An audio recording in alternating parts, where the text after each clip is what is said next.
नमस्कार, मैं Anil Kesari about India channel में आपका स्वागत करता हूं। अबाउट इंडिया चैनल का वास्तविक उद्देश्य भारत की संस्कृति, भारत के विरासत, भारत के पर्व त्योहारों आदि से परिचय कराना है। और इसी श्रृंखला के अंतर्गत आज हम लोग विजयादशमी या दशहरा का जो पर्व है इसके बारे में कुछ जानने को रूबरू हुए हैं। तो आइए आज हम लोग थोड़ा विजयादशमी और दशहरा के बारे में जानते हैं। सबसे पहली बात यह है कि यह पर्व जो है वह हिंदू कैलेंडर के अश्विन मास के शुक्ल पक्ष, यानी दो पक्ष होते हैं, कृष्ण पक्ष और शुक्ल पक्ष चंद्रमा के गति के आधार पर। तो अश्विन मास के शुक्ल पक्ष की दशमी तिथि को मनाया जाने वाला पर्व हिंदू धर्म का यह एक त्यौहार है। और मान्यताओं के अनुसार अगर मान्यताओं की बात करें तो पहली मान्यता यह कहती है कि भगवान राम ने रावण का वध जो है वह इसी दिन किया था और इसी के आधार पर विजयादशमी जो है वह विजय प्राप्त की थी, इसलिए उसे विजयादशमी हम लोग कहते हैं।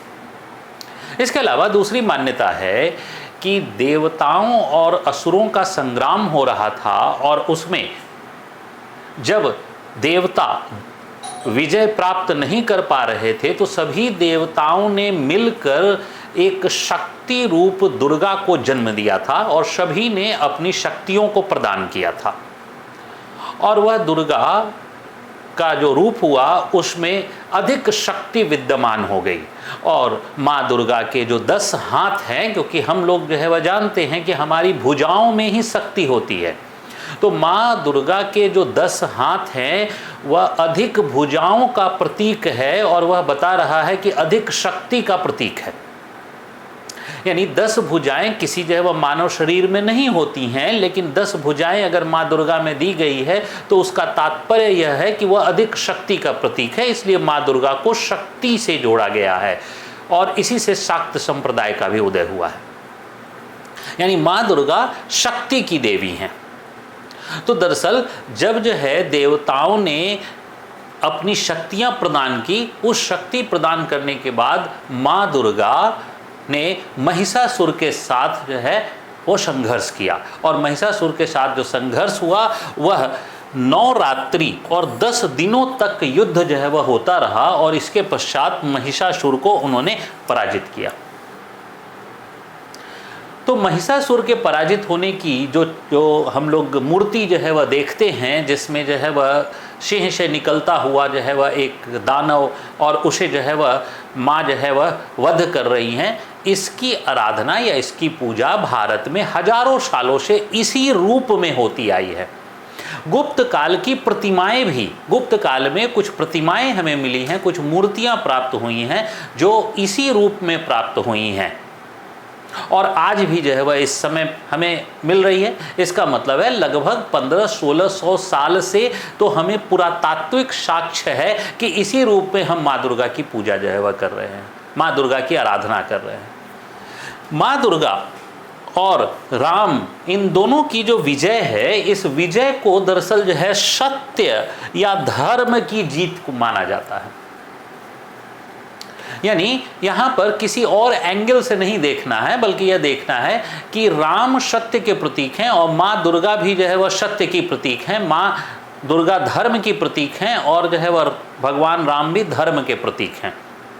तो इसका मतलब है कि इस दिन दरअसल धर्म का अधर्म के ऊपर जीत हुआ और सत्य का असत्य के ऊपर जीत हुई। और इसी जो है को हम लोग लोक जीवन में इसके महत्व को दर्शाने के लिए कि सत्य की ही जीत होती है, इसको विजयादशमी के रूप में मनाते हैं। धर्म की ही जीत होती है, इसलिए लोक जीवन में धर्म का पालन करना चाहिए, लोक जीवन में सत्य का पालन करना चाहिए, क्योंकि हमारे देवताओं ने भी सत्य का साथ दिया, हमारी देवियों ने भी सत्य का साथ दिया और उनको विजय प्राप्त हुई थी। ये लोक जीवन में इसका संदेश जो है वह जाता है। अब जो दशहरा या विजयादशमी है, ये पूरे भारत विविधताओं का देश है। तो अगर भारत विविधताओं का देश है तो एक ही प्रकार से सारे जो है वह क्षेत्रों में एक ही प्रकार से पर्व नहीं मनाए जाते हैं, बल्कि दशहरा या विजयादशमी को मनाए जाने का तरीका अलग अलग जो है वह है। तो इसलिए अलग अलग हिस्सों में अलग अलग स्वरूपों में मनाया जाता है। जैसे हम लोग बात करें उत्तर भारत में, इस दिन विजयादशमी के दिन जो है वह शस्त्र पूजा या शक्ति की उपासना जो है वह की जाती है। इसके बाद उत्तर भारत में ही रावण दहन किया जाता है और इसी दिन रामलीला की समाप्ति भी होती है। जो 9 रात्र होते हैं, उस 9 रात्र में जो रामलीला चलती है, उस रामलीला की समाप्ति जो है वह रावण दहन के साथ ही होती है। और ये रावण दहन कुंभकर्ण और मेघनाद का प्रतीक के साथ होती है। और ये दरअसल ये असत्य के प्रतीक के रूप में जो है वह हमारे समाज के सामने लोक जीवन में रखा जाता है। इसके बाद भारत के ग्रामीण क्षेत्रों में फसल की कटाई, यानी हम लोगों को मालूम है कि मानसून जो है वह वापस लौट चुका होता है। क्यों? क्योंकि जो है वह यह पर्व जो मनाया जाता है ये सितंबर और अक्टूबर में मनाया जाता है, तो उस समय मानसून लौट चुका होता है और जो है उस समय फसल की कटाई प्रारंभ हो जाती है। और धान के फसल की कटाई के बाद पहली बार फसल जो घर में लाया जाता है वो विजयादशमी के दिन ही लाया जाता है। ग्रामीण क्षेत्रों में यह परंपरा जो है वह विद्यमान है, यानी फसल काटने के बाद भी उसे खेतों में ही रखा जाता है और विजयादशमी के दिन ही पहली बार घर में जो है वह उस फसल को लाया जाता है। तो यह भी प्रचलन है। इसके बाद महाराष्ट्र के क्षेत्र में वहाँ सिलंगन नाम का महोत्सव मनाया जाता है। अब सिलंगन जो है वह क्या है? तो वहाँ के ग्रामीण क्षेत्र में सिलंगन जो महोत्सव है, इसमें क्या होता है कि समी वृक्ष, समी नाम के वृक्ष होते हैं जिसके पत्ते छोटे छोटे होते हैं, तो उस समी वृक्ष के जो है पत्तों को स्वर्ण का प्रतीक माना जाता है दरअसल। तो उस समी वृक्ष के पत्तों को लोग जो है वह तोड़ कर आते हैं, उसके बाद घर में आकर वो उसको परस्पर बराबर बराबर डिस्ट्रीब्यूट करते हैं। और यह होता है कि जिसके जिसके पास समी के पत्ते आ गए उसका वह वर्ष वह जो है धन धान्य से पूर्ण होगा, यानी वह वर्ष जो है वह उसके जीवन खुशहाल जो है वह बीतेगा। इसी को हम लोग सिलंगन पर्व जो है या सिलंगन महोत्सव कहते हैं। अब कुल्लू जो है हिमाचल प्रदेश में कुल्लू, और हिमाचल प्रदेश में कुल्लू यहाँ दशहरा मेला होता है, जुलूस जो है वह देखे जाते हैं, ग्राम देवता की पूजा होती है, साथ साथ यहाँ नृत्य के भी कार्यक्रम होते हैं, यानी स्थानीय स्तर पर नृत्य के कार्यक्रम होते हैं। छत्तीसगढ़ के क्षेत्र में इसी दिन मां दंतेश्वरी को समर्पित पर्व मनाया जाता है, लेकिन हालांकि यह पर्व कई दिनों तक चलता है, लेकिन इस दिन यह समाप्त होता है। तो बस्तर के क्षेत्र में मां दंतेश्वरी की पूजा की जाती है। तो वहीं बंगाल, असम, ओडिशा में इस दिन यानी विजयादशमी के दिन, दशहरा के दिन सिंदूर खेला एक खेल होता है। सिंदूर खेला महिलाओं का खेल है। हम लोग चित्रों के माध्यम से भी सभी बातों को समझने का प्रयास करेंगे। इसके बाद तो सिंदूर खेला जो है वह होता है और माँ दुर्गा की प्रतिमा का विसर्जन होकर इस पर्व की समाप्ति जो है वह हो जाती है।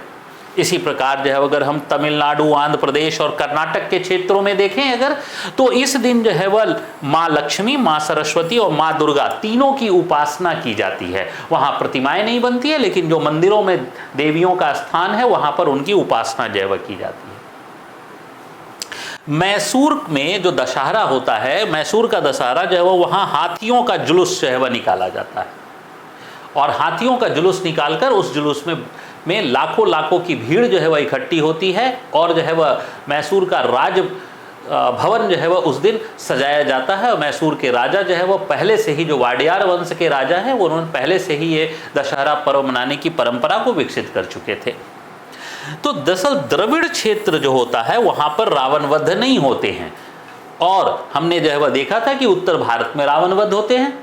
तो दरअसल द्रविड़ क्षेत्र में रावण को एक विद्वान का दर्जा जो है वह मिला है। भगवान राम को भी मान्यता है, लेकिन रावण को एक विद्वान का दर्जा जो है वह प्राप्त है, इसलिए उसकी विद्वता के कारण जो है वह उसके वध या उसके दहन की परंपरा द्रविड़ क्षेत्र में प्रचलित नहीं है।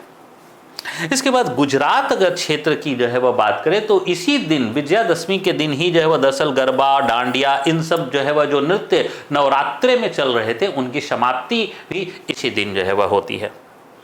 अब आइए हम लोग इन्हीं सब बातों को थोड़ा चित्रों के माध्यम से जो है वह देखने का प्रयास करें। उत्तर भारत में जो है वह हमने देखा कि जो है वह ये इस प्रकार से जो है वह पुतले बनाए जाते हैं और ये पुतले जो रामलीला में काम कर रहे कलाकार होते हैं, वही कलाकार राम जो है वो इनका दहन जो है वह कर रहे होते सामान्यतः, अन्यथा कभी कभी विशिष्ट लोगों से भी जो है वह ऐसा कराया जाता है।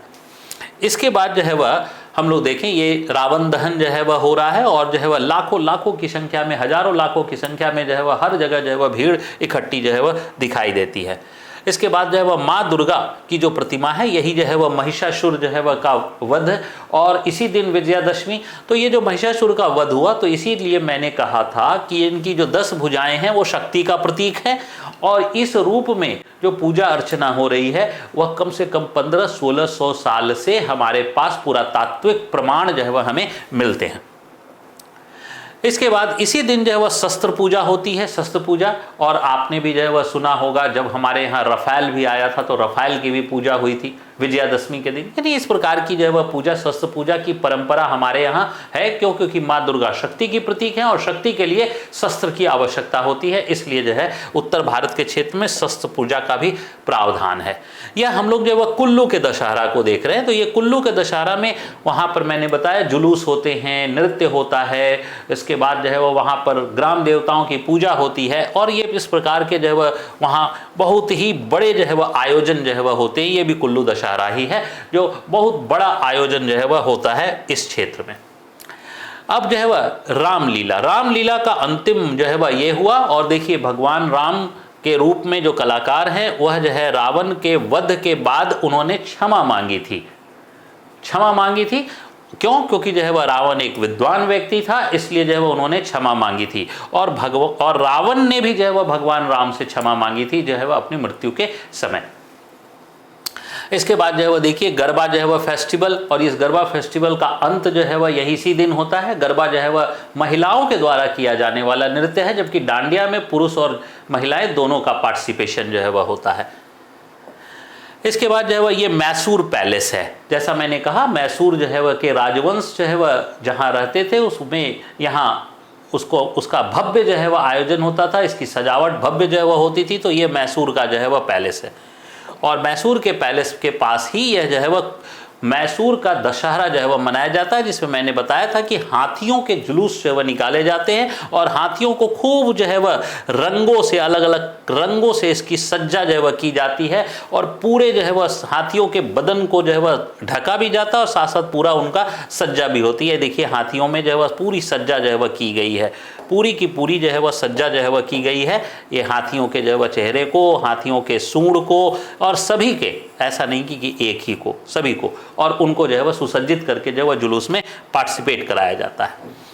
मैसूर के ही दशहरा में अलग अलग दैत्यों के रूप में जो है वह लोग जो है वह वेशभूषा बनाकर जो है वह वहाँ पर प्रदर्शित करते हैं और ये भी जो है वह वहाँ का एक बहुत ही परंपरा जो है वह के रूप में चलाया जाता है।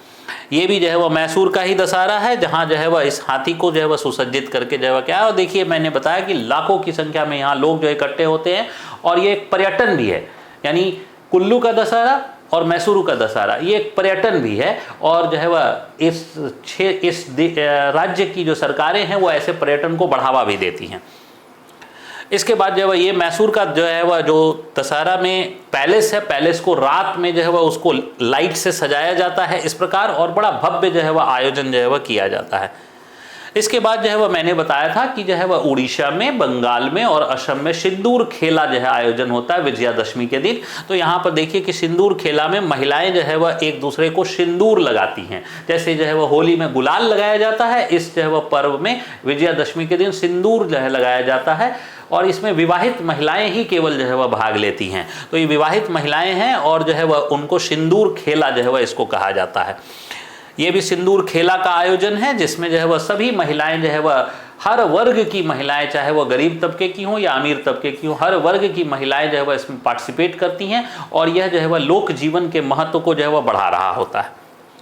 और इसके बाद जो है वह अंत में ये दुर्गा का विसर्जन, माँ दुर्गा का विसर्जन होता है और यह माँ दुर्गा का विसर्जन जो है वो नदी में जो है वह कराने की परंपरा है, कहीं कहीं तालाब में भी है, लेकिन ये जो है वह हम लोग माँ दुर्गा का विसर्जन जो है वह इस प्रकार से जो है वह कर रहे होते हैं और इसी प्रकार जो है वह हम लोग विजयादशमी के पर्व को मनाते हैं। इस विजयादशमी का महत्व जो है वह भारतीय समाज में इतना अधिक है कि हम लोग कोई भी शुभ कार्य प्रारंभ करना चाहते हैं तो हिंदू समाज के अंदर यह मान्यता है कि आप विजयादशमी के दिन कार्य की प्रारंभ कीजिए, आपका कार्य निश्चित संपन्न होगा। इन्हीं मान्यताओं के साथ मैं अनिल केसरी आप सभी का धन्यवाद करता हूं। जय हिंद।